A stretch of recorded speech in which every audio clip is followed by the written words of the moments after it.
Good morning, everybody, and welcome to this morning's panel at the United Nations Small Island Developing States Conference. My name is Professor Sapna Sharma, and I will be your host today. I am the Academic Director of the Unitar Global Water Academy and a professor in the Department of Biology at York University in Toronto, Canada.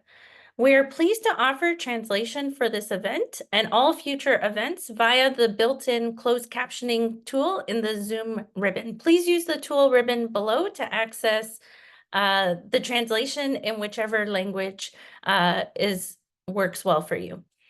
Thank you to so many of you for joining us from all over the world. We have over 85 countries represented in our audience today. We are thrilled that you are here to participate in our Unitar Global Water Academy panel. I would also like to thank the many people who have agreed to share their local water stories with us.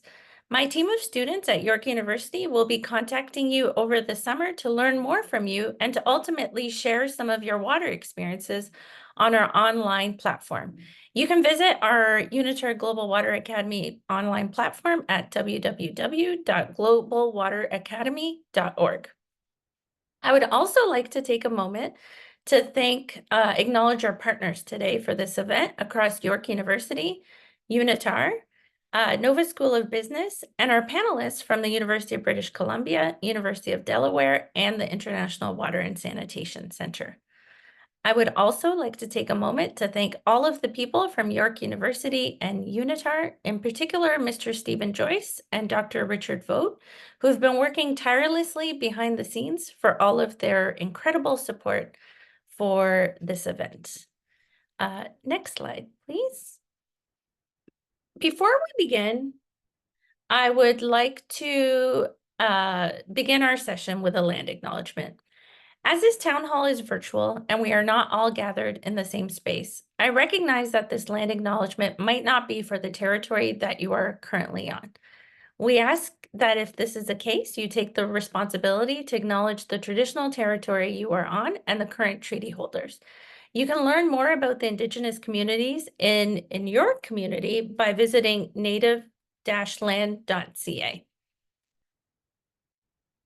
As a member of York University, I recognize that many Indigenous nations have longstanding relationships with the territories upon which York University campuses are located that precede the establishment of York University. York University acknowledges its presence on the traditional territory of many Indigenous nations. The area known as Takaranto has been caretaken by the Anishinaabeg Nation, the Haudenosaunee Confederacy, and the Huron-Wendat. It is now home to many First Nation, Inuit, and Métis community. We acknowledge the current treaty holders, the Mississaugas of the Credit First Nation. The territory is subject of the Dish with One Spoon Wampum Belt Covenant, an agreement to peaceably share and care for the Great Lakes region. Because I'm a scientist, I wanted to share some recent climate data with you. We know that climate change is contributing to warming air temperatures around the globe.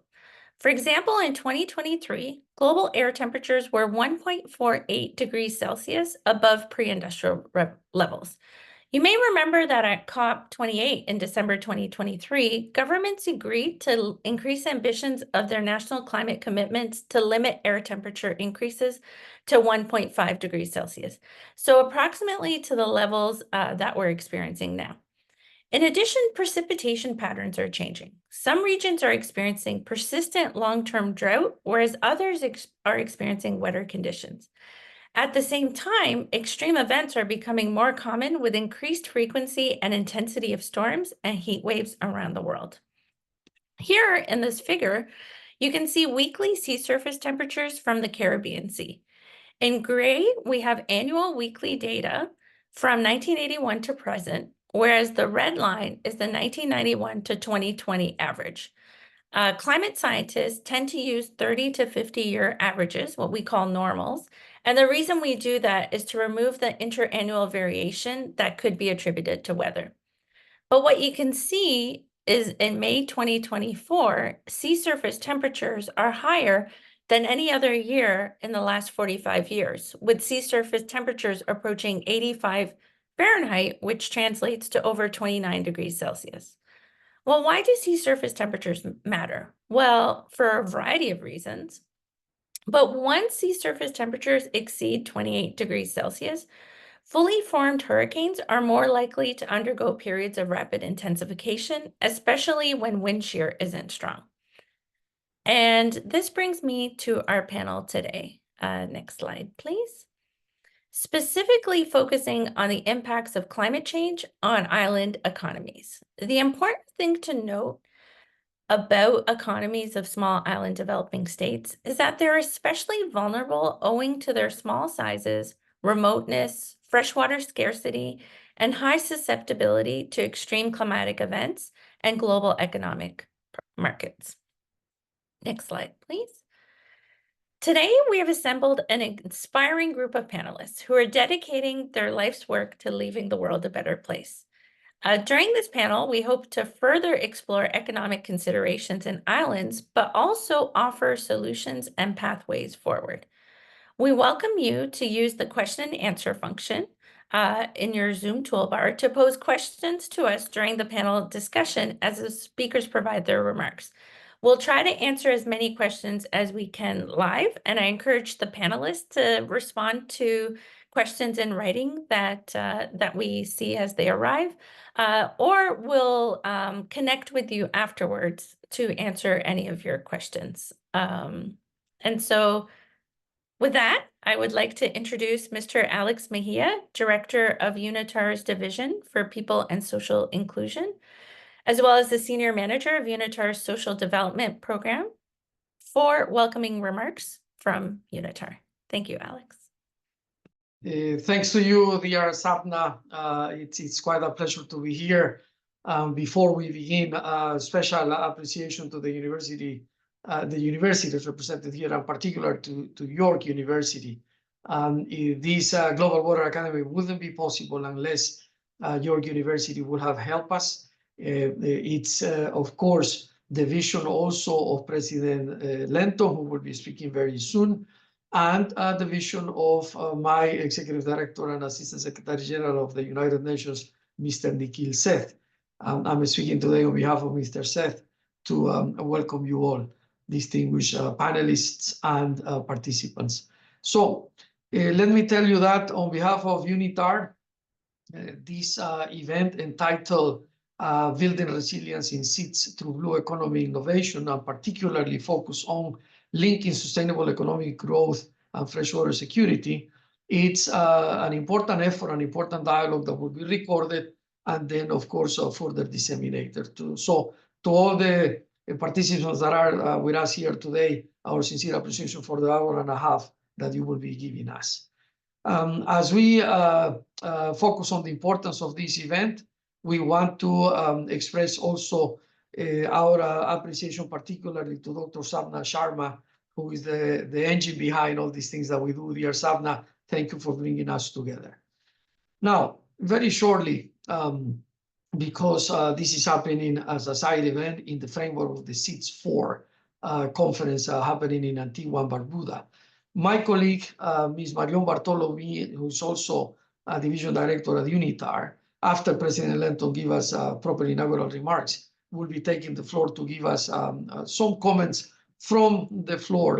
She's on the ground in Barbuda about the importance of this SIDS4 conference. But before that, let me simply tell you that, again, in linking sustainable economic growth and freshwater security, we have to remember that this evolving world where the climate crisis continues to threaten the livelihood of nations around the globe SIDS, small island development states, are faced with unique challenges and are more and more susceptible to global economic fluctuations. In particular, the reliance on freshwater security is essential for various economic activities such as agriculture, tourism, and industry in small island development states. These are vital areas of the economic growth of these nations and affect also the overall population. Ensuring a stable and reliable supply of freshwater resources is indeed crucial for sustaining economic development and reducing dependency on external aid and other resources. Finally, I wanted to tell you that in regards to freshwater scarcity, SIDS are disproportionately affected by climate change, as we all know. We are seeing how sea water level rise as natural disasters increase their occurrence, and are directly disrupting water systems, leading to shortages, contamination, and infrastructure damage. These rising sea levels can lead to saltwater intrusion into freshwater sources, further exacerbating scarcity issues where desalination resources are limited. Freshwater scarcity then amplifies existing vulnerabilities, and disruptions to water systems can have cascading economic effects, impacting sectors like agriculture, tourism, and fisheries. It's from this perspective that we remain committed to this Global Water Academy and to anything and everything that we can do with York University and other academic partners to indeed build capacity and raise awareness about these challenges. Last but not least, I want to also recognize the support of the government of the Dominican Republic, duly represented here today by a senior official that we will be introducing very soon, because the Dominican Republic indeed is also one of the nations affected. So with that, and speaking on behalf of United Nations Assistant Secretary General Nikhil Seth, allow me on behalf of Unitar again to welcome you all, and now to offer the floor to President Rhonda Lenton, President of York University and co-chair of the Unitar Global Water Academy. President Lenton, it's a pleasure to have you here with us. Thank you so much. I really appreciate that. Good afternoon, everyone. Bonjour and bonjour. It's an absolute pleasure to join you today for this critically important conference and to witness the launch of a new plan of action for the world's small island developing states. Today's event will lead to discussions of some of the most pressing issues of our time: water scarcity, climate change, and sustainable economic growth. I would like to take a moment to acknowledge the Unitar team, whose invaluable partnership has helped launch both CFAL York. This was the first center in Canada to join Unitar's global training network, and also, of course, the Unitar Global Water Academy. I would also very much like to acknowledge our colleague, Sapna Sharma, a talented professor in York University's Faculty of Science, a York Research Chair, and the Water Academy's inaugural director. Sapna has played a foundational role in establishing and leading the Unitar Global Water Academy and its mission to tackle the diverse aspects of the water sustainability crisis. York University, if I can just take a moment, is a leading international university. We're based in Toronto, Ontario, and our vision is to provide a broad demographic of students with access to a high-quality, research-intensive university that is committed to driving positive change. The Sustainable Development Goals are at the heart of our academic plan, and they inform everything we do, from our teaching and research activities to our partnerships and our net zero commitments. For 3 consecutive years, we have been ranked in the Times Higher Education Impact Rankings as one of the top universities in the world for advancing the SDGs. When the 2030 Agenda for Sustainable Development was approved in 2015, it inspired us all to imagine a future defined by economic prosperity, social well-being, and environmental sustainability. Today, we are at the halfway point to the SDGs deadline, and multiple experts have noted that as a global community, we are currently not on track to achieve them. Increasingly complex and interconnected issues, such as the pandemic, the worsening climate crisis, biodiversity loss, global conflicts, and rising inequality, have all impacted progress towards achieving the SDGs. But it is certainly not too late. To reach the UN's targets, we will not only need to work 4 times faster, but also more collaboratively, especially for SDG 6, to ensure availability and sustainable management of water and sanitation for all, which represents one of the most urgent and fundamental needs of our communities. The lack of access to clean water and sanitation is life-threatening for regions that are impacted by conflict and in areas that are on the front line of climate change, such as the small islands development states. But in reality, if even one country or a part of the world is impacted by the water sustainability crisis, it impacts us all. In the words of the Dutch Vice Minister for Infrastructure and Water Management, water is a connector that links many sectors and all aspects of life. On an individual level, it impacts our health and hygiene.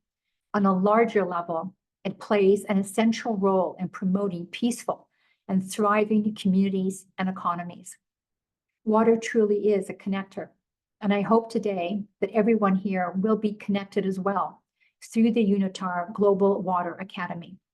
The Academy is just one example of the type of collaboration that can emerge out of a shared commitment towards SDG 6, the kind that transcends disciplines, sectors, cultures, and borders. Using interdisciplinary research, technological innovation, capacity building, value-aligned partnerships, and equity-focused advocacy, we are sparking the positive change that's needed and preparing the next generation of global citizens to take up the mantle and develop nature-based solutions that serve diverse local and global communities. I very much look forward to hearing from all of you about the transformative initiatives that you are engaged in, and to seeing how continuing to support, collaborate, and innovate together can help us realize a brighter and a more sustainable future for everyone. Thank you so much. Merci, miigwech. Thanks to you, President Lenton, for those words and for the continued support to this global endeavor through this Water Academy. Now, I will offer the floor to my colleague, Ms. Marion Barthelemy, who is in person at the 4th International Conference on Small Island Development States and has joined a UN Assistant Secretary General there. Dear Marion, thank you for making time out of a very busy agenda. We will be very privileged to get to hear your impressions of the conference as a whole, and particularly as you know, the topic for today is building resilience in SIDS through blue economy innovation. So any comments that you can give us will be much appreciated. The floor is yours. Thank you, Alex, and good morning to everybody. Our Executive Director, Nikhil Seth, has asked me to convey his apologies because he was called to another meeting. And yes, Alex asked me to share a little bit some of the outcomes of the conference. So first, let me say that being at the conference gives really a comforting sense that the international community is dedicated to working with SIDS and for SIDS to build a more resilient and prosperous future. The plenary, the side events, special events, you know, are brimming with new ideas, important commitments are voiced in the plenary. There is a large presence of civil society with about 500 participants out of 2,000 or 2,500, and the private sector is also very much present. At the same time, that's my second point, there is the feeling that the challenges of SIDS have really moved to the next level, and they are more than ever existential in nature. And our executive director was saying this morning that a key message that he takes is that the SIDS do not want more grand commitments. They really want the commitments to be demonstrated and translated, implemented through the rich array of actions that are contained in the outcome document, the agenda Barbuda and Antigua and Barbuda agenda for SIDS, and many approaches are discussed to put in place these new actions and commitments. My third point is that a message that you can really here is that the SIDS, of course, they are uniquely vulnerable, but they are not powerless. And the Secretary General at the opening of the conference was stressing how much they've been at the forefront of climate action, and statement after statement, you can hear that they are taking their fate in their own hands. And you can see at the conference, there is this desire to learn from each other among SIDS also notably. And one of the outcomes of the conference is the creation of a SIDS Center of Excellence in Antigua and Barbuda that is meant to serve as a global data hub, as a mechanism on access to technology and innovation, and SIDS Investment Forum, and Unitar and many others have pledged to support this Center of Excellence, and I'm sure link will be made with the Global Water Academy also. Fourth, there is a lot of emphasis on access to financial resources, and at the opening, King Charles III reminded everyone about the Bridgestone initiative, about the reform of the international financial system, which in many ways has been a precursor. On Monday, the high-level event on access to financial resources was in a way also a high point of the conference, and everyone looks forward to the elaboration of the multidimensional vulnerability index that should help SIDS access concessional. And Agenda for SIDS also creates a dedicated SIDS debt sustainability support service. Fifth, very quickly, much attention is also given to access to technology, new sources of data.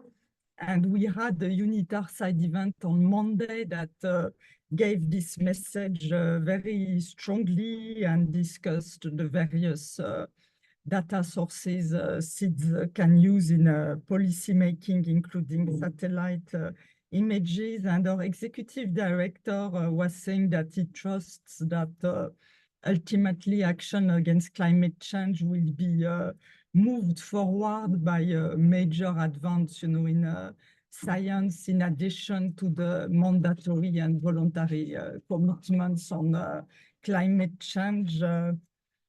My sixth point is more specifically on the side event, because a lot of attention is given to water security, and the Antigua and Barbuda Agenda for SIDS renews the commitment to integrated water management. So this includes an array of actions ranging from laws and capacity development to building infrastructure that ensures resilient access to potable water, sanitation, and that also ensures the treatment of wastewater. And this concept of integrated water management, it reflects an approach that's very much at the heart of the implementation of the Sustainable Development Goals and 2030 Agenda for Sustainable Development. Integrated approaches. There is this focus on undertaking climate action that takes into account the linkages between water and energy, such as in the area of agriculture. Integrated water management, the message is also that it should leave no one behind and look at gender equality and the needs of the most vulnerable people, such as people with disability and the poor. And this is another sense that the conference gives, that those shouldn't be left behind, and there are special events on gender equality, children and youth. To conclude, I must recognize that there were hopes among the SIDS and in civil society that the Antigua and Barbuda Agenda for SIDS would be more ambitious, but we know well, that some commitments, they are discussed in other fora, such as on climate change in the COPs. But what's very encouraging is that everyone agrees with the Alliance of Small Island Developing States, which said that Antigua and Barbuda is just beginning. It should kick off an action of accelerated implementation of the SIDS agenda. And yesterday there was a meeting of the heads of the executive heads of the UN system who were discussing how to review their work program and what new things to do to support the implementation of the agenda for SIDS. And a message that the Secretary General gave at the opening is SIDS are vulnerable, but together they are very powerful, and encourage them to make almighty noise to keep the international community focused on implementation, and there will be opportunities to demonstrate the commitment to SIDS, such as at the Financing for Development Conference in 2025. But let me stop here and again say our executive director would have liked to be here. Thank you. Thanks to you, dear Marion, our colleague Marion Barthelemy, Director for Agenda 2030 and for our United Nations Satellite Center on the ground in Antigua and Barbuda. And just one echo from what she told us with this privileged view that she's having attending the conference. This Center of Excellence, dear participants and distinguished panelists, is an organization that we want to engage with, that we want to support, and we invite you to do the same. The Center of Excellence for SIDS will actually make a difference through capacity building and research. And with that, thank you again, Marion. And now let me start the proceedings. After the inauguration of President Lenton and all what you heard from Unitar, we have an impressive array of speakers, as I mentioned, from academia, from civil society, but as important, and perhaps to start, representing one member state, one small island development state, Dominican Republic. So it is my great pleasure to introduce Ms. Claudia Taboada, who is the Ambassador for Science, Technology, and Environment at the Ministry of Foreign Affairs of the Dominican Republic, to invite her to give us some local perspectives from her country, and also discuss perhaps some specific problems and challenges that they see. Ms. Taboada, it's quite an honor to have you with us. You are more than welcome. Thank you. Thank you so much, and hopefully I think everyone can hear me okay. Yes, indeed.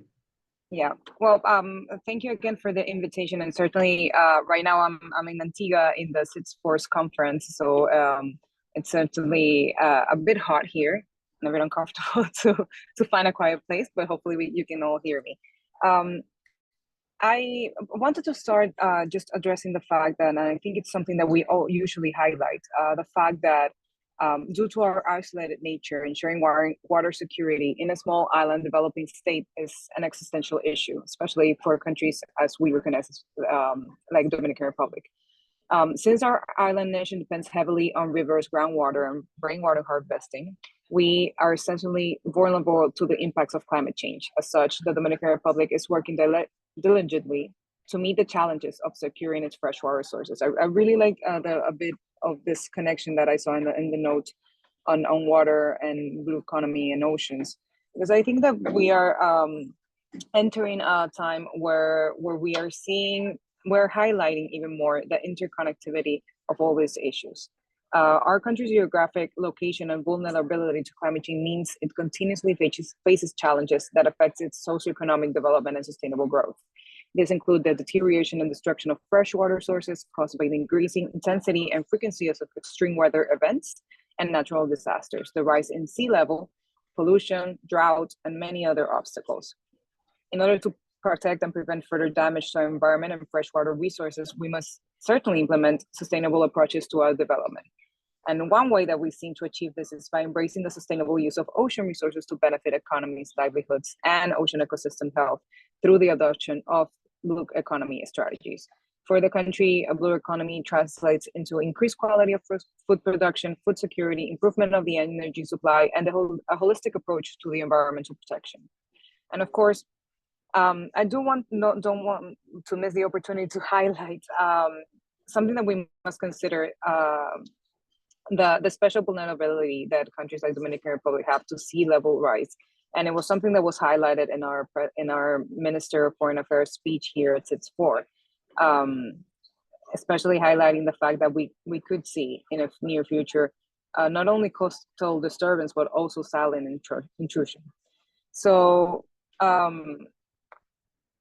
this is why I'm highlighting and emphasizing on sea level rise. This is an imminent threat that also affects our freshwater bodies, triggering challenges to the social and economic stability of our country, and therefore the peaceful coexistence.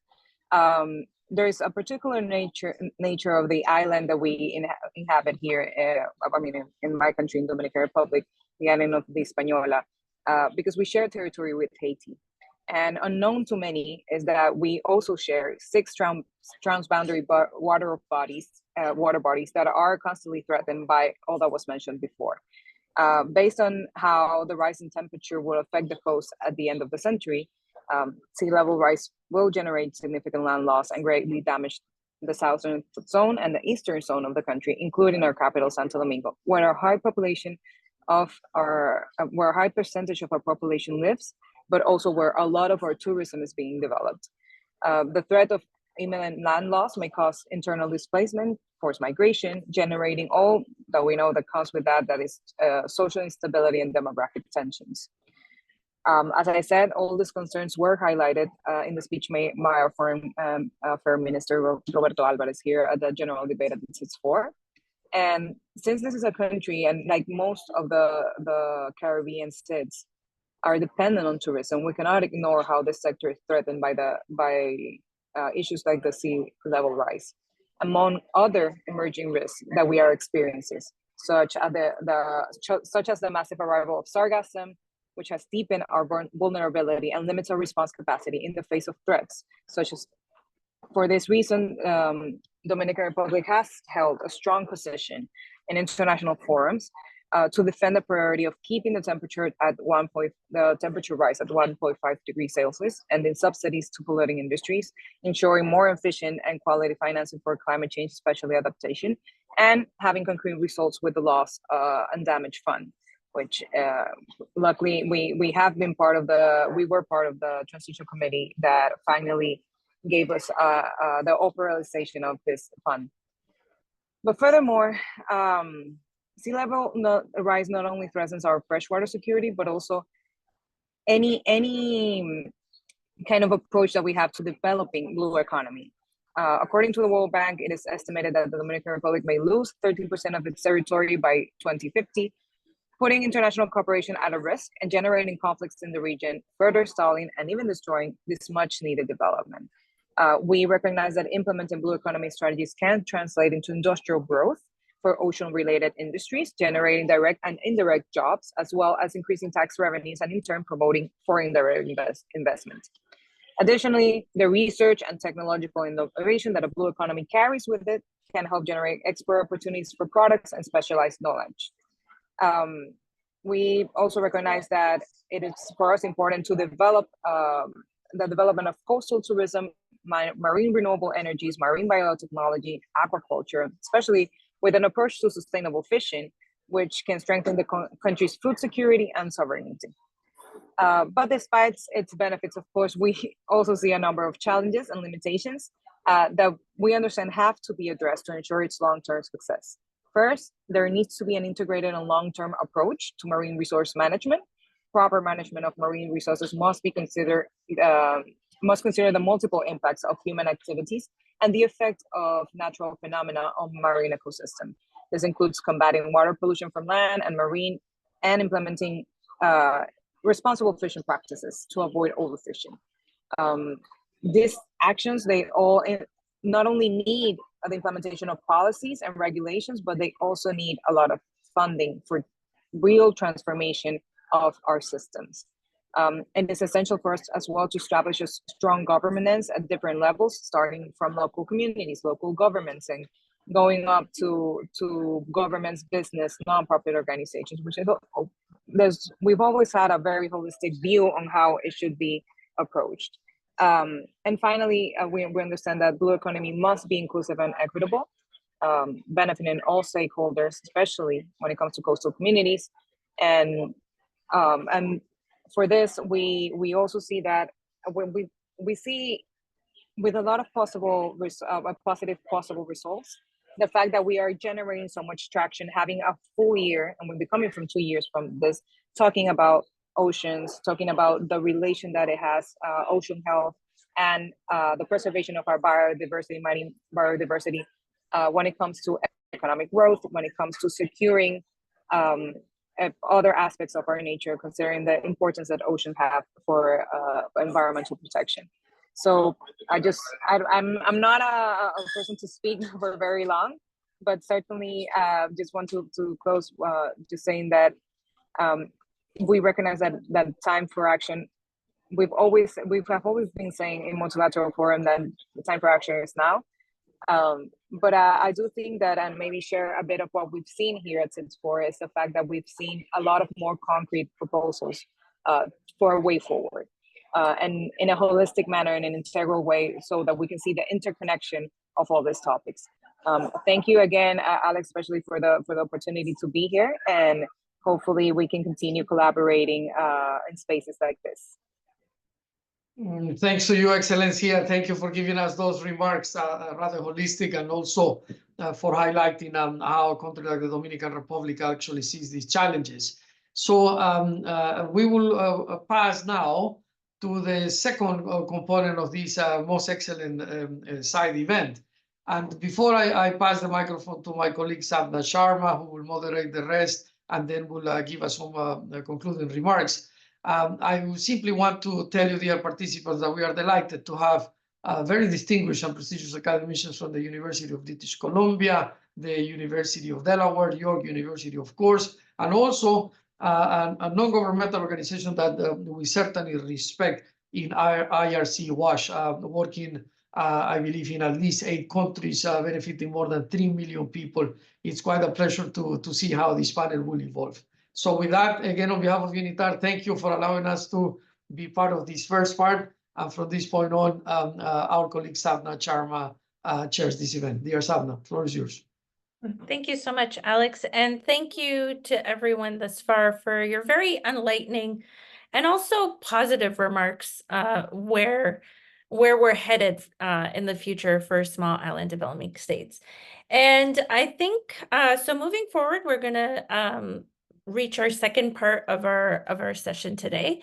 And first, I'm delighted to welcome Professor William Chung, a professor and the director of the Institute for the Oceans and Fisheries at the University of British Columbia. He's a Canada Research Chair in Ocean Sustainability and Global Change. And I think he will really highlight some of those important steps that Claudia just mentioned about the integrated long-term approach to marine resource management and climate change effects in his panel presentation. So thank you, William, for joining us, and I will pass the floor to you. Thank you so much, Sapna. Can you see my screen okay? Yep, it looks great. Okay, thank you so much. So my name is William Chung. I'm a professor and director at the Institute for the Oceans and Fisheries at the University of British Columbia. Before I start, I want to acknowledge that I'm speaking on the traditional, ancestral, and unceded territory of the Musqueam people, where I'm currently working and living here. I'm based in the Vancouver campus of UBC. So today, as Sapna said, I would be focusing on looking at the ocean part of the blue economy, particularly focusing on the challenges that are associated with the nexus of the oceans in providing food while meeting climate change challenges, as well as supporting biodiversity conservation. I will spend some of the time at the beginning of my talk to talk about some of the challenges, particularly with the SIDS that are facing under climate change in the ocean blue economy. And then at the end, I would talk about some of the potential opportunities and pathways that can help with addressing these food, climate, and biodiversity nexus, with a particular focus on some of the nature-based solutions for the oceans as well.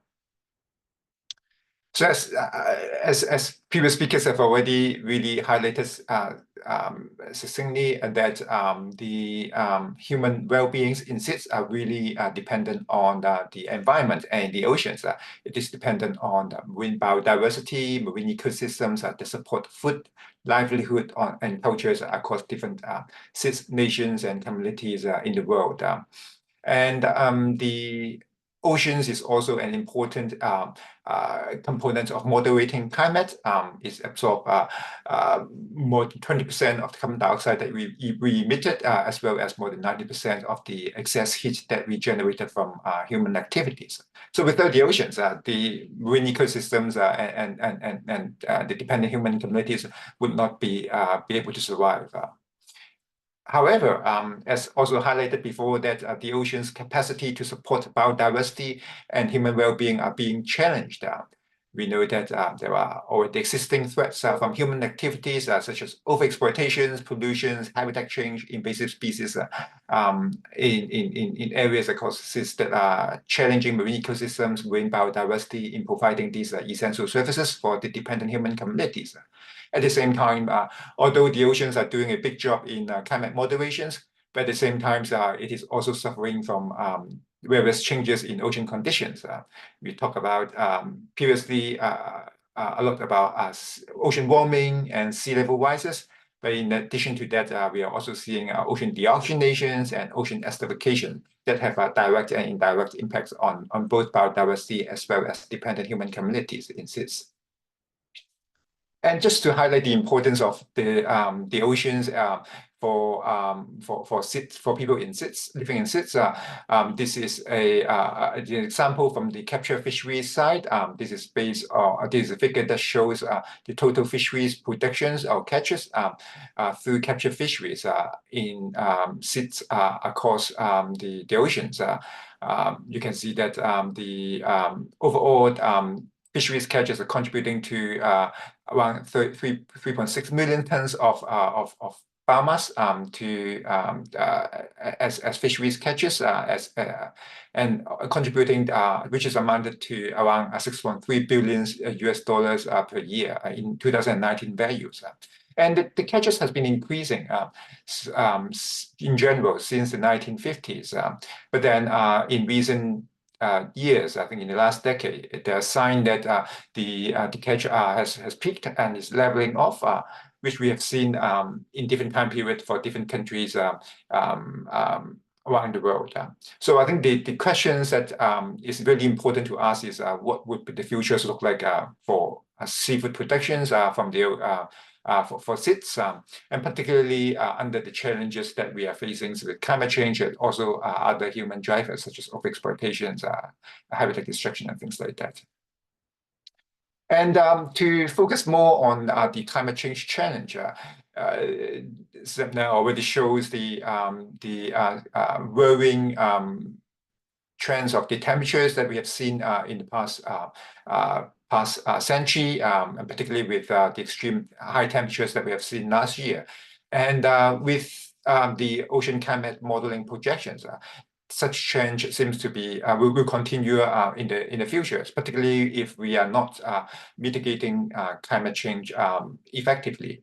So, for example, here with the red line showing the high emission scenarios, the different climate models that are projecting the different aspects of ocean conditions are really continuing the changes that we have been seeing in the last few decades with ocean warming, ocean deoxygenations, ocean acidifications, as well as increasing intensity and frequency of marine heat waves. And that heat wave figures is particularly drawn from a recent study that we are doing with climate analysis for Maldives.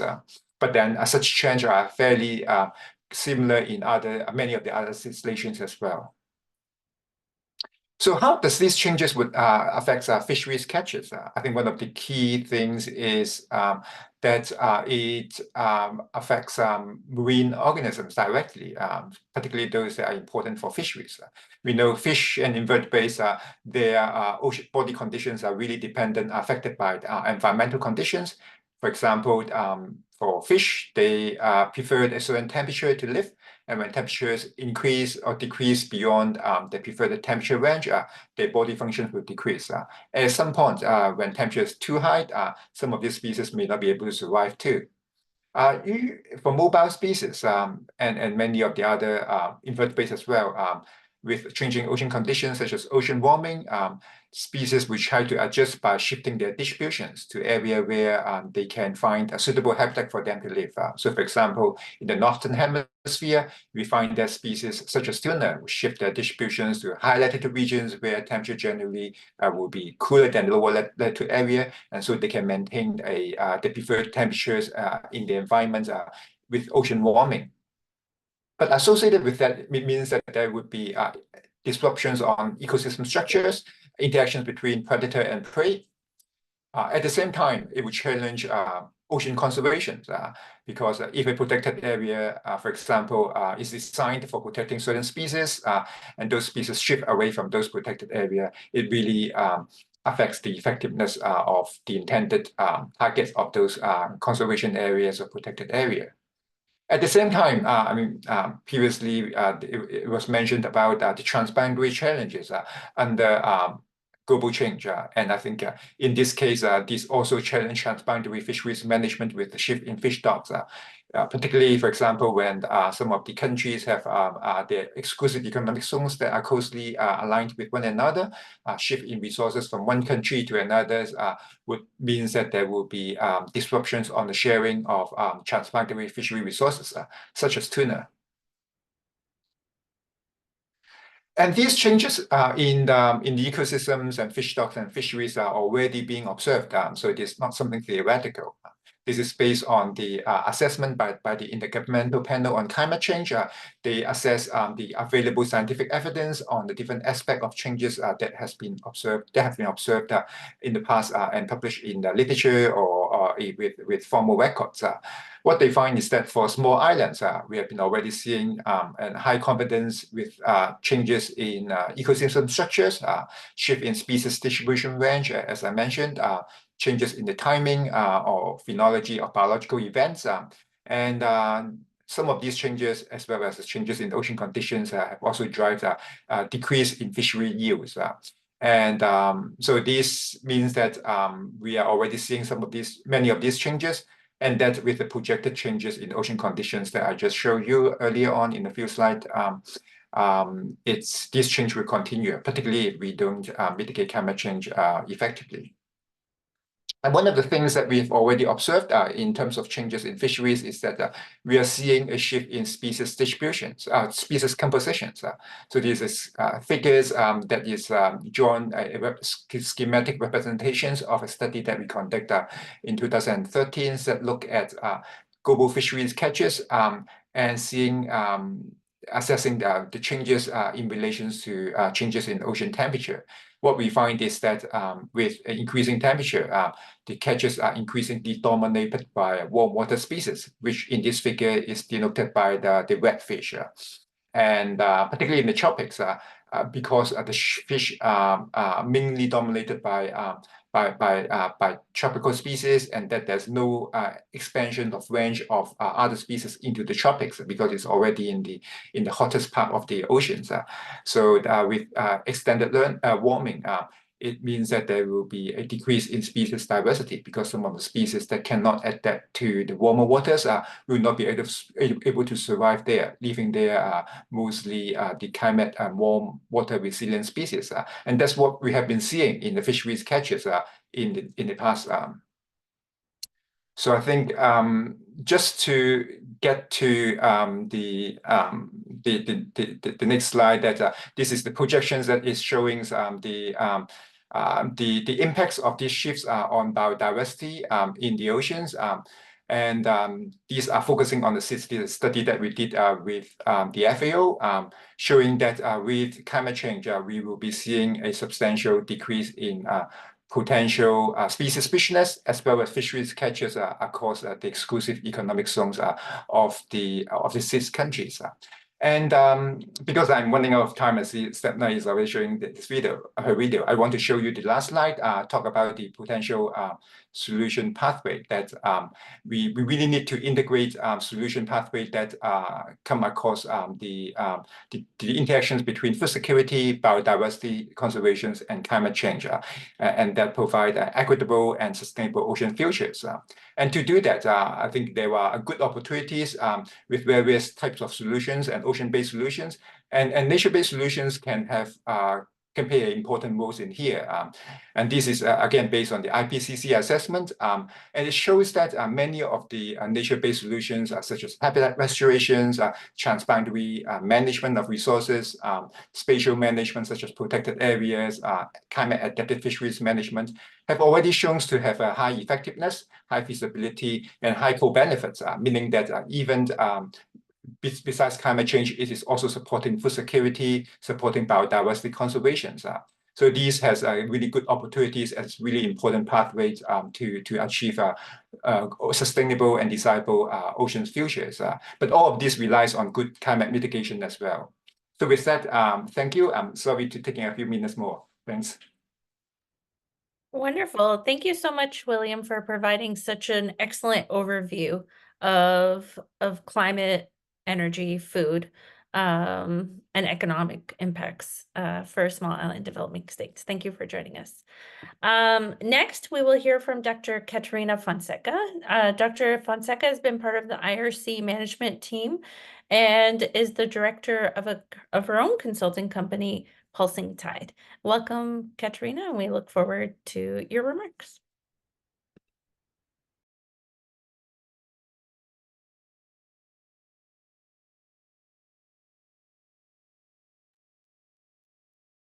Good morning, good afternoon, everyone. Thank you so much for having me. So I will move. We talked about oceans, food security. That's a very important link. And now we'll talk about water security, but specifically from a finance and macroeconomic perspective in the SIDS. This is very brief, so I only have 10 minutes. And I'm simplifying. So if you have more questions, I have a lot more data, you can please ask me in the chat.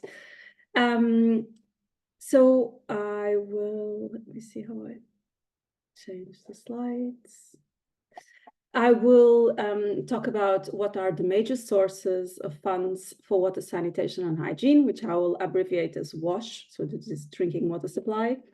I will talk about the major trends in climate finance for WASH, specifically the SIDS challenges in accessing finance, and then the opportunities and main approaches and already some examples that we have from SIDS. So very quickly, there are basically three major sources of funds for water and sanitation. There are the tariffs paid by consumers, by households, also their own investments in either water and sanitation or hygiene, hand washing facilities. There's taxes. These are transfers from national governments or central governments to municipalities. Some municipalities also raise their own taxes and then invest in the sector. Then we have transfers. Transfers are grants, are aid. They are officially called Overseas Development Assistance. You will see this word ODA. They also come from individuals, philanthropic organizations, remittances, etc. These are the three sources. There's many more. Usually they have to be paid back by one of these three. So while the countries don't have money to pay for water and sanitation, they might incur, also households, not just countries, into repayable financing. These are loans. We have two types of loans. You have commercial finance. These are loans at normal market rates, very short periods for repayments. And you have concessional finance or concessional loans, which have longer periods to be paid back. So this is called tenure. They have lower interest rates. They have grace periods. So for instance, you don't have to pay for the loan in the first 10 years. And they are really important for the water and sanitation sector because the infrastructure investments will take a bit to be built, and then to have the returns through tariffs. These are literally the major sources. You can almost include all of the funds in these sources. I'll just touch briefly now on climate finance. So climate finance is a mix between transfers of ODA and grants and concessional finance. So it falls into these two. I just want to demystify it a little bit. I'm not going to present specific data here yet, just give you a quick overview of where we are in climate finance for WASH. East Asia and Pacific are both the highest providers and recipients of financing, actually followed by Western and Central Europe. There's many instruments on climate finance, but the most and largest instrument are debt instruments in the form of the concessional loans, so soft loans, not grants, not anything, just concessional loans. The interesting part here is that public finance is the largest investment in climate finance, and it goes mostly, these concessional loans are going mostly through public development banks and for urban areas. So you can already see a lot more going into sewage, which is the sanitation of urban areas and other typologies of networked systems. While households are the largest contributors in many countries for rural areas. I have to make global statements, so there's many differences per region and per area. And we don't have yet enough disaggregation to know if the climate finance is going more for coastal protection or for wastewater or for desalination. We don't have yet a lot of disaggregation on that. There's going to be an upcoming very large report to the coming months published that will shed more light on this. So now we come specifically to the SIDS. So if we look at all those sources and where are the SIDS, so what are the specific challenges that they face? Transfers. So this is ODA 8. 5 to 12 SIDS are reaching high income status, which means they will lose the eligibility to receive ODA, to receive aid. And I had to go and check this. I'm like, well, so how large is the problem? Well, the problem is that the SIDS close to graduation, these include Palau, Nauru, St. Lucia, Montserrat, are highly dependent on ODA, which funds 38% of their water and sanitation sector. This is very, very high. Tax revenues. The tax revenue base, because the countries are small, the population is smaller, is much lower than other developing countries. Tariffs and self-supply, because all the other sources are so low, means this is probably the main source of finance at present of water and sanitation for the SIDS.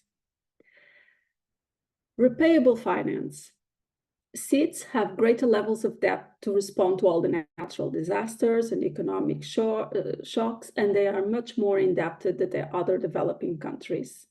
And I just saw a piece news that 40% of SIDS have unsustainable levels of debt. Private flows, almost unheard of. And it's been very, well, of course, if none of the other sources are evolving positively, it's very difficult for private sector to come in, even the small private sector. And I find this, I really like this multidimensional vulnerability index, because a lot of people say, well, but aren't SIDS richer? Yes, from an economic perspective, from the gross national income, they are, which you see on the graph on this horizontal line in the blue dots. SIDS are richer, but they're also much more vulnerable. And you can find all the details in the UN, in this UN website, which has all of you can plot the data, is really interesting. So just to give you an example, I mean, some African countries, for instance, as a result of floods, lose 3–5% of their GDP. And I found the most extreme example, which was in 2017, Dominica lost 227% of their GDP because of a hurricane. So you can see, and that leads to more in depth, there are grants, there is aid relief, but there's also a lot of loans being taken up to recover the economy. So what can we do with this panorama? There's the three sources of finance. There's four main approaches to raise finance. First, you get the most of what you already have. This is all about increasing efficiency. The other one is you get more funding. You either increase more tariffs, more taxes. The other one is you get more loans, which, as we saw, it's probably not a very good idea. And fourth is you try innovative approaches. What is happening in the SIDS? At the moment, this is examples, and there will be very different contexts, but I just want to give you a quick picture in the last 2 minutes. First, more efficiency in allocation of funds to the sector. For instance, subsidy allocation. Instead of having a tariff for water that subsidizes everyone at a very low rate, really target those that need subsidies. This already can raise quite a lot of funds from funds that you already have. Also, I've seen a lot of SIDS flat rates for wastewater. Why don't we make it more fair? And some of the hotels or the industries pay volumetrically for their wastewater discharges. I mean, there's a lot of things that can be done on the efficiency. Second one, more funds, access more climate funds. Noting that within the 4 years, 2016 and 2020, actually SIDS paid the debt 18 times more than what they received in climate finance. So there's some data that is showing quite some unfairness and in access to some funds. Increase the tax base. The tax base for consumers might be, the band might be very small, but maybe through industries, through wastewater discharges, which was done, for instance, in a couple of countries. Then we have the issues of the loan. So I will definitely not recommend more loans, except developing local currency loans. So instead of loans that give us fluctuations and make debt very dependent on interest rates, to have more local currency for very different type of companies. So very micro or medium-term companies. They don't have to be all very large companies and very large loans. And also creating incentives for these smaller businesses. For instance, you might think pit latrine emptiers or transport of waste, small decentralized wastewater treatment plants. I mean, there's many, many examples depending on the country. And then if we talk about getting large amounts of funds and innovative approaches, we have the blue bonds in the Seychelles and Barbados. So this is government debt, which goes specifically for investing in nature-based solutions or better environment, coastal protection. And more recently, the debt for nature swaps. Seychelles was the first, Barbados, Belize are some examples. So basically, you renegotiate your debt, you start paying less interest for the debt, and that difference between the debt being paid has to be reinvested in climate resilience, for instance.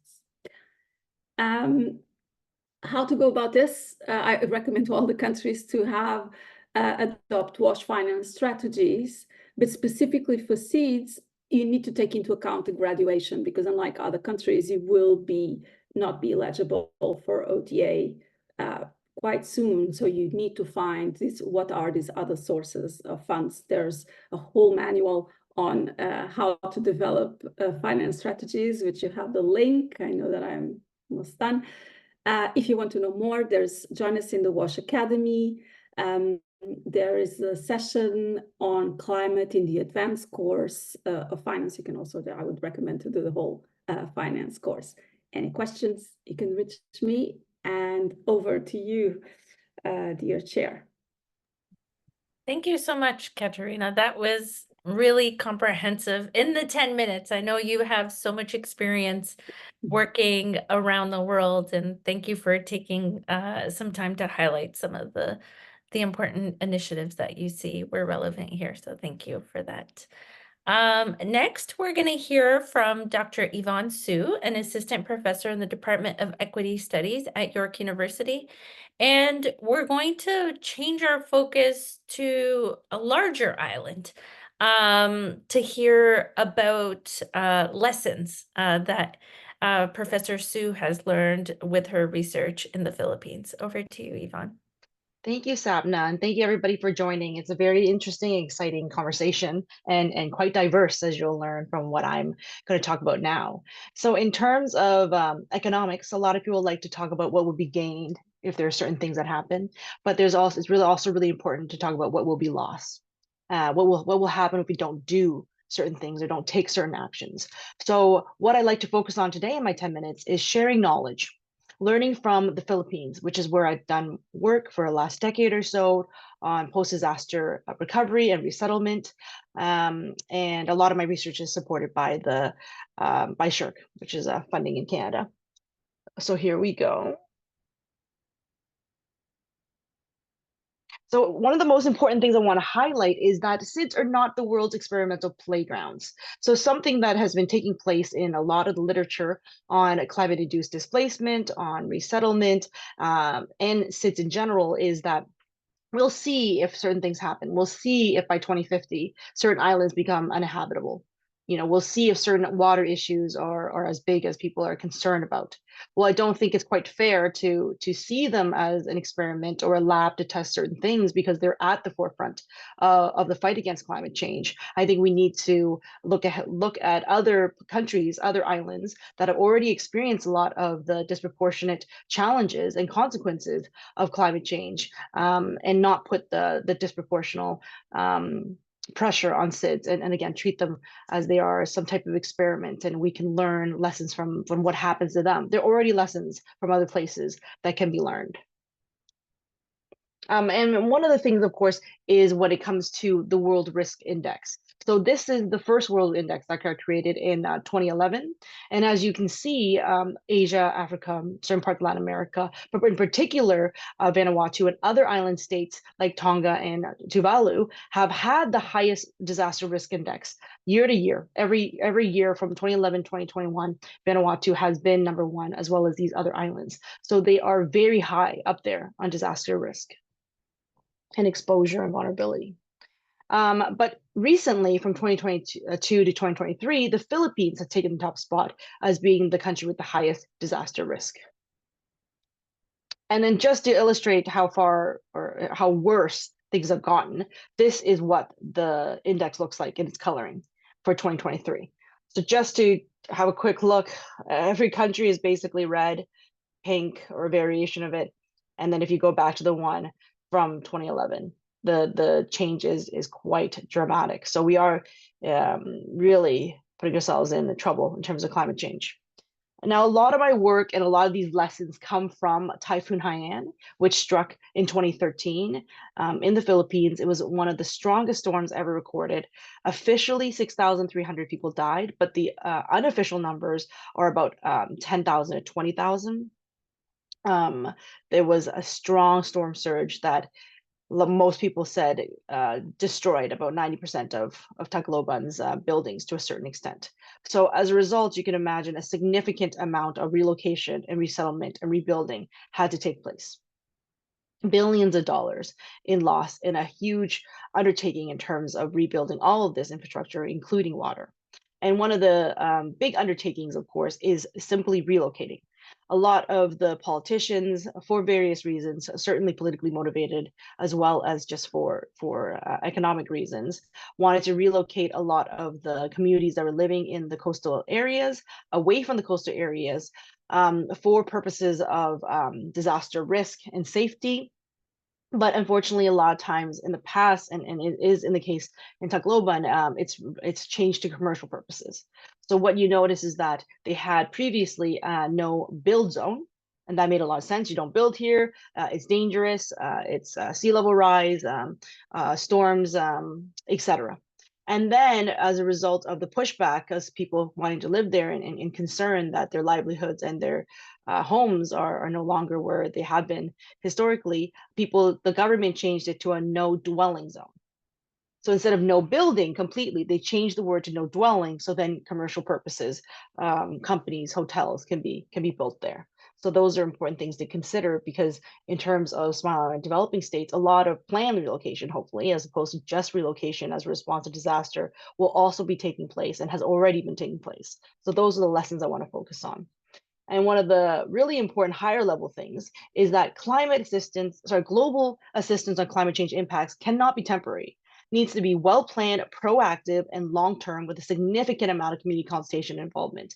What you see on the left is all of the organizations that came together to give support to Tacloban City and the government to build back better. Lots and lots and lots of organizations. But many of them only stayed for 1 to 2 years.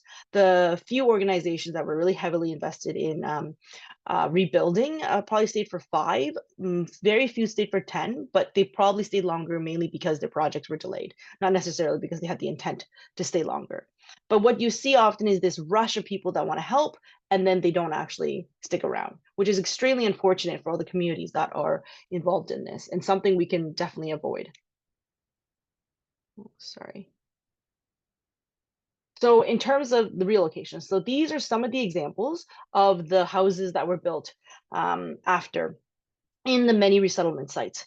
And the other thing that was to be considered is that most people got displaced in Branga 88 around this coastal area, and in the morning rush, it's about 55 hours by car. That's if you have your own private car.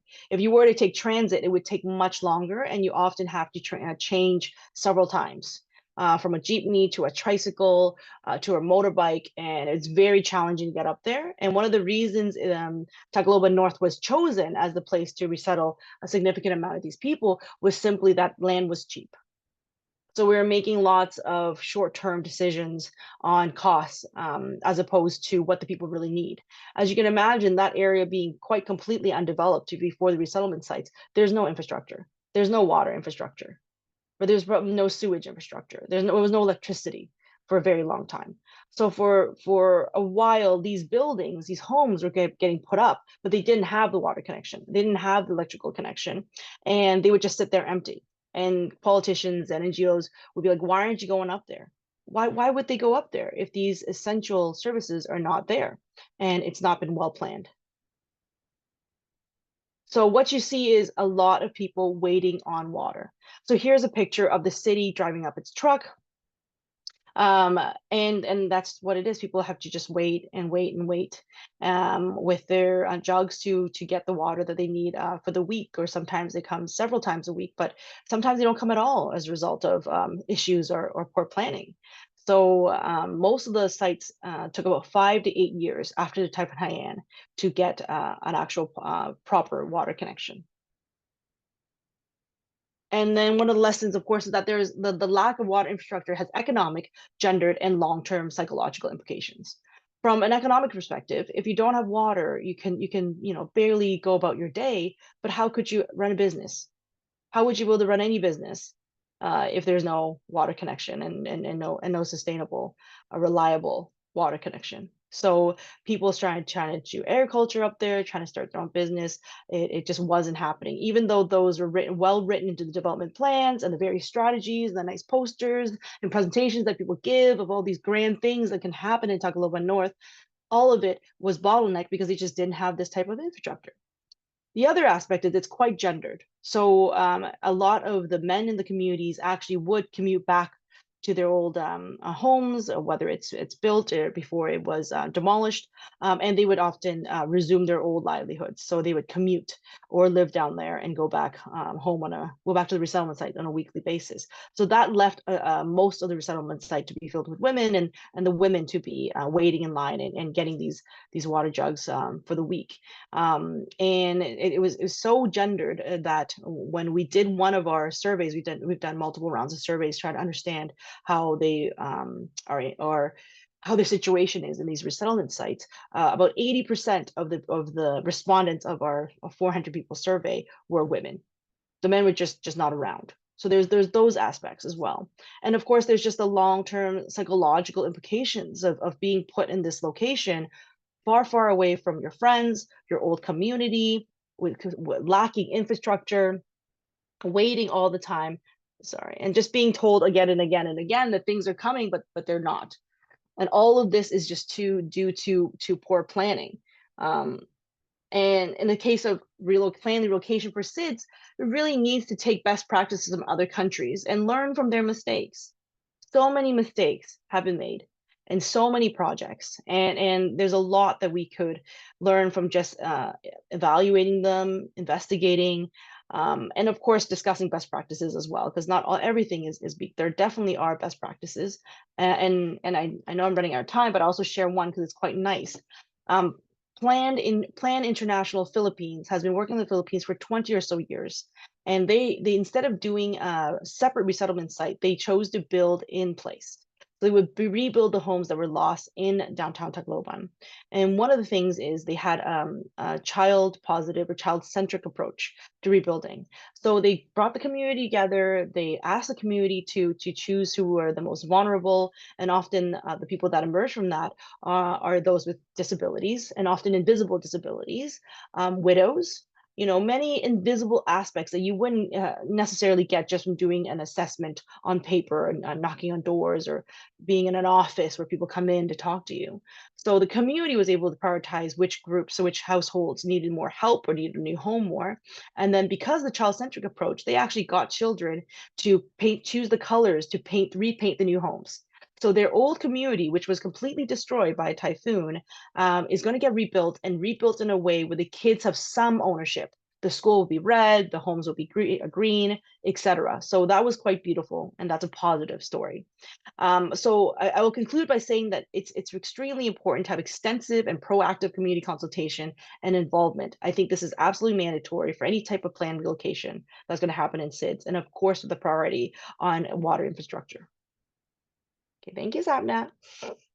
Thank you so much, Yvonne. That was wonderful. I feel like we were all transported with you to the Philippines, and you really drew us in with the story. So thank you so much for your Thank you. Your engaging work and all of the important work that you do in this field. And lastly, we're going to hear from Professor Kaleem Shah, who is an associate professor of energy and environmental policy at the Biden School of Public Policy at the University of Delaware. Thank you for joining us, Kaleem. Hi, everyone. Thank you, Sapna. Colleagues, pleasure to be here. Thanks for the invitation. I will share my screen. And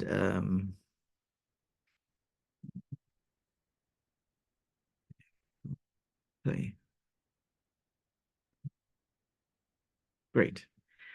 And yeah, so I have the pleasure of bringing up the last talk. 1 second, let me. Having a bit of a challenge.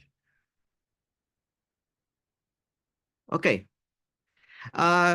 So today I'm going to talk about technical supports, private sector engagement, and technology gaps in a couple minutes. So it's going to be a bit of a high-level overview that hopefully actually covers quite a lot of what colleagues have said previously in the panel, where fisheries were spoken about, water resources, and marine and coastal resources, as well as the impacts of extreme weather events and how blue economy transitions could perhaps build resilience to those kinds of impacts. So let me go ahead. I'm going to tell you about 2 studies that were recently completed.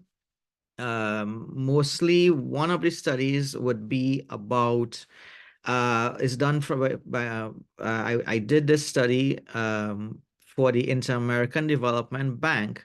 And what the bank asked us to do is look at the high-level policies and strategies in small island states in the Caribbean and determine what might be some of the priority initiatives, programs, projects related to climate change that will be on the horizon now.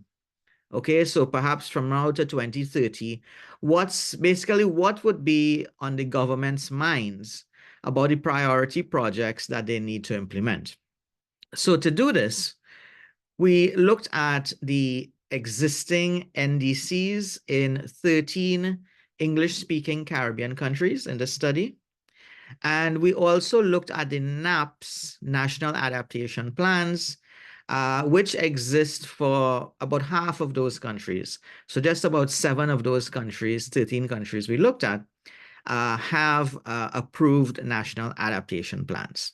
So in the hierarchy of government policy and planning with respect to climate actions, the NDCs and the NAPS are sort of the highest in that hierarchy. So in that sense, when we look at those documents, we're really looking at more firm commitments by the government as compared to, other kinds of donor strategies that governments sign on with and co-partnerships and so on, which may or may not, suffer from lack of implementation or lack of resources and so on. When governments declare activities, programs, projects in their NDCs and their NAPS, there's a little bit more certainty that there's resources that will go to its strategies and organization around that. So we asked governments between now and 2030, what kinds of projects are you looking to prioritize?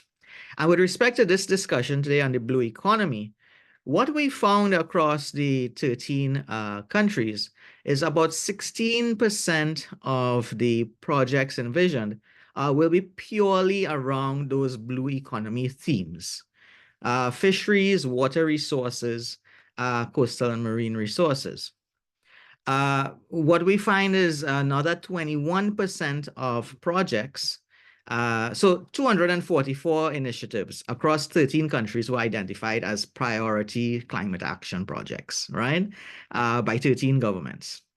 And about 21% of those were what we call blue-green economy type projects. So these are projects that are not really focused on blue or green economy per se, but they are meant to build fundamental institutional and capacity factors within government so that blue economy efforts and green economy efforts and anything else in between can have a proper foundation, a proper footing, resources, organization, structure, processes, administrative capacity, and so on, to prosper, to potentially be successful projects, all right?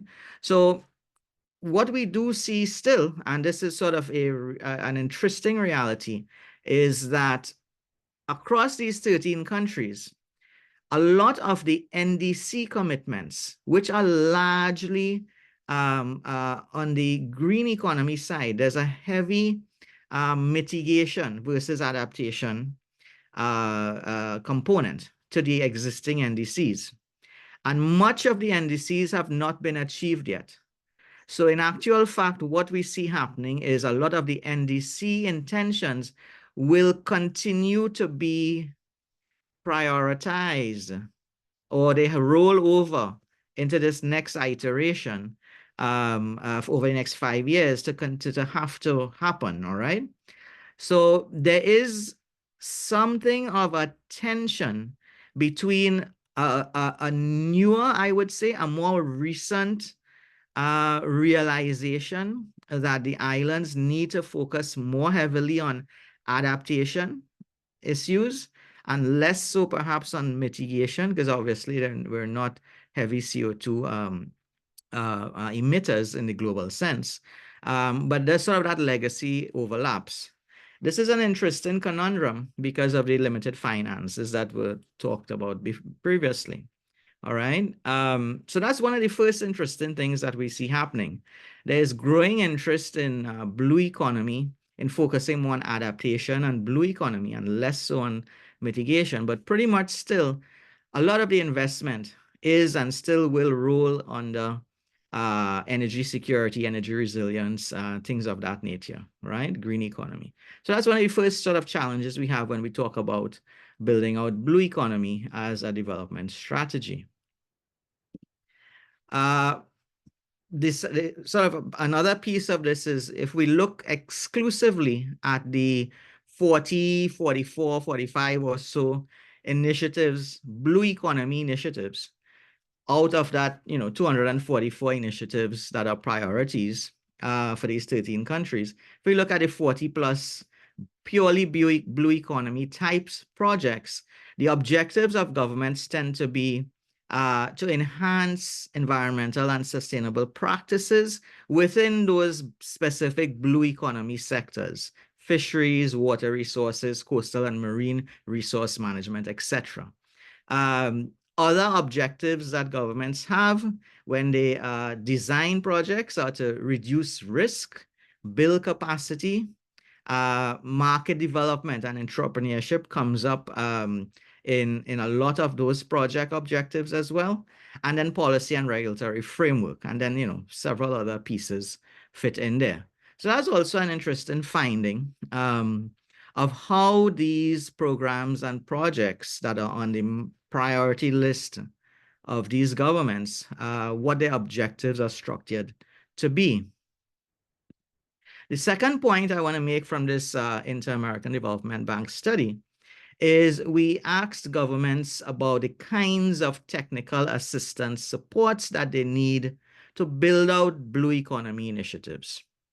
And if you look at this bar chart very quickly, you'll see that, of those 40 plus blue economy specific initiatives, there's a lot of discussion about infrastructure development assistance. So this falls again into sort of fisheries, harbors, ports, things of that nature that are needed, water resource infrastructure, right? Water quality, things of that nature. Followed closely by, and we could expect this, specific subject matter expertise that may not exist in those island jurisdictions that have to be brought in, or that sort of technical capacity has to be developed in-house, right? Data management. I think we spoke about the declaration in Antigua about the Center of Excellence for Data Management. So again, this comes high on the list of what governments say they need to build blue economy initiatives out: data management and analysis. This is followed by economic policy analysis assistance, technical assistance to do it, feasibility studies, project design, human resource development, institutional strengthening, etc. So as a second sort of food for thought I wanted to throw out. The third piece of this study was asking governments in these 13 countries about what kinds of technical assistance they need to bring in the private sector to work with them on blue economy initiatives, okay? So the kinds of technical assistance that they say they need would be they really want to know about best practices and the most leading edge innovations, particularly in other parts of the world or other contexts and so on, where they could adapt and apply those best practices and innovations with the private sector in their own jurisdictions. Other pieces that are important for these public-private partnerships in the blue economy space would be assistance with business development, business diversification. So here they talk quite a lot about things like mariculture and things of that nature. Grant and budget incentives and structuring those. Again, specific subject matter expertise, feasibility studies, finance sector development as well. And we spoke about earlier, our colleague spoke about the different kinds of finance structures that may exist, right? So again, another taste of what's on the minds of governments, where they really need assistance to bring the private sector in and build the blue economy. My fourth point comes from a different study on institutional capacity building in islands that was just published. And in this study, what we looked at is we looked at a pilot sample of 12 SIDS countries, 4 Pacific, 4 African, Indian Ocean, and 4 Caribbean. All right. The IDB study of my previous slides was only Caribbean. This is sort of a sampling of 12 SIDS globally. And the question that we asked here is, how do we scale up, implement, and diffuse blue tech. So technologies that support building blue economy sectors. Again, same sectors we've been talking about: fisheries, water resources, marine and ocean resources. And what we did is we developed an institutional assessment tool at a national level. We call it an institutional diagnostic tool. And this tells us sort of the readiness of different SIDS countries in being the potential for these SIDS countries to successfully uptake, implement, and diffuse blue technologies in building the blue economy sectors. And if you look at here, what we did in this chart very quickly, there's 4 main criteria we look at when we think about this. And we look at the structural and system supports within a country, within a SIDS country. So this has to do with your policy systems, your rules, your guidelines, your standards, the existence of standards and regulations, and so on. The second criteria we look at is the operational, market, and environmental conditions, which is really sort of the utility and the markets, the usability, the ability to mainstream blue tech in the economy. The third criteria is the implementer acceptance, which is really important. And this has to do with whether those that you want to use blue technologies see use and value and utility. Is it relevant? Is it, a legitimate technology for them to use in their livelihoods, right? That's the third piece. And then the fourth criteria is country tractability. And this is an interesting one that we found is often ignored in studies and in the literature. Country tractability really has to do with basically this question of, is it the right time to implement this particular blue technology in this particular context and situation? All right. The technology may be a solution in search of a problem, as we say in policy, right? So country tractability is really important. Now, the results here from this pilot of 12 SIDS countries, what we see here, the red dots the red dots indicate mitigation type of blue technologies, all right? The blue dots, or rather the black dots as they're shown here, indicate sort of more adaptation and resilience types of technologies and practices.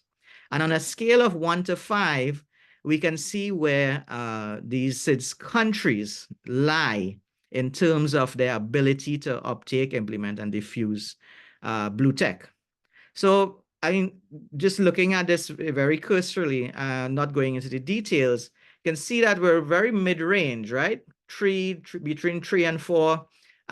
So there's a lot of work to do in terms of building out the institutional environment to allow blue technology to take hold so we can build these blue economies that we want.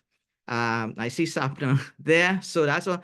My last 2 slides, just FYI, if any of the colleagues online are in Antigua, I'm not, but we have some other interventions in a couple other sessions on the ground. Yeah, we're very happy if you can attend if you're on the ground in Antigua. And if you need any more further information on these 2 studies, please absolutely feel free to email me. Thank you very much. Thank you so much, Kaleem. That was a wonderful wrap up to our session. I know we're a bit over time, but I wanted to, because we have such a brilliant and inspiring group of panelists, I just wanted to ask William, Yvonne, Katerina, Kaleem to turn on their cameras. And I'm going to ask you one last question to wrap up today. So Kaleem, you mentioned that one of the major themes of this UN SIDS conference is data-driven decision-making and the role of data in the United Nations Sustainable Development Goals, in addition to policy initiatives and investment priorities that we heard of. If you could only choose one, what is the most important policy initiative, investment priority, or research needs that SIDS could focus on to improve prospects for economic development and water management? And if you could keep your answers to like 30 seconds or less, and we'll go in the order of speaking. So William, do you want to start first? Thanks, Nabla. I think this is a really important question. I think one of the challenge with, particularly in the oceans and blue economy, is the trade-off and potential co-benefits of the different initiatives. So I think having data that interdisciplinary data set that combined physical environment, the ecosystems, biodiversity, and the socioeconomic components is a important aspect of informing and elucidating those potential co-benefits and trade-off of the different initiatives. And I think that a research that design that data infrastructures with inputs from co-developments with the users and stakeholders, and then on the analytics that help to then draw those information to inform decision makings, as we discussed earlier about decision support. That's, I think, is a really important area that I identify as for sustainable and equitable oceans economies development. Thank you. Great. Thank you, William. Katerina? I think if I have to pick one, I pick increasing efficiencies of existing water and sanitation services and making them climate resilient. And I think this means setting targets for wastewater, for water quality, for the investments sizes, and then using data and digital data to monitor progress. But I think it's also really important that this is done in a multi-sectoral way. And I really liked Dr. Sa Blue Economy national plans. I think that's a really great way to bring all of this together in all these sectors that we've been discussing today. And financing nature-based solutions. I think this is all part of the increasing efficiency focus. Wonderful. Thank you. Yvonne? I advocate probably for more data at that micro level, at the level of work that I do, in terms of people who have been displaced, who are in these resettlement sites, who are really hard to reach. I think that's really important because I find that in our world now with AI, we're very obsessed with big data and nationwide surveys and databases, and it's all very aggregate. But I think we need those stories from the ground to illuminate this bigger data and make sure those connections are made so at the policy level, we're connecting people on the ground as well as the larger picture as well. Wonderful. Thank you. And finally, Kaleem. Yeah, thanks. I'll riff off Yvonne's point, which is great. So, islands are heterogeneous, as we know, and there's a lot of interest in the big data and the AI right now. And of course, we need to leverage that as much as we can to create efficiencies. But we also know that it's very difficult to downscale large models, regional models, and so on to the scales that are really practical for us to use. So the small data that Yvonne talks about and the indigenous data are also extremely important in the SIDS context. And what aggravates me a lot in sort of the larger UN conversations, especially about the SDGs, is this idea of collecting data to write reports. We don't have time for that right now. What we need to collect data to make decisions for outcomes for people. And I'd really like to emphasize that real outcomes, not just more reports. Thank you. That's a great way to conclude. And I think all of the academics on board, we certainly agree with what you all have to say. And Kaleem, thank you for that call to action. And thank you to the panelists for your engaging talks and your inspiring presentations and responses. I'm very inspired and feel hopeful. There's so many extremely talented people and very nice people working on the ground on these important issues. So thank you again for all of your collaboration and all of your great work. And thank you to the audience for joining us today for this this conference, the UN Small Island Developing States Conference. Our next panel from the Unitar Global Water Academy will be in July at the High Level Political Forum on Sustainable Development. And by the end of the summer, you should be able to enroll in our free courses made available for public dissemination. So thank you again, everybody, and have a wonderful day. Thank you, everyone. Thank you. Bye. Thank you.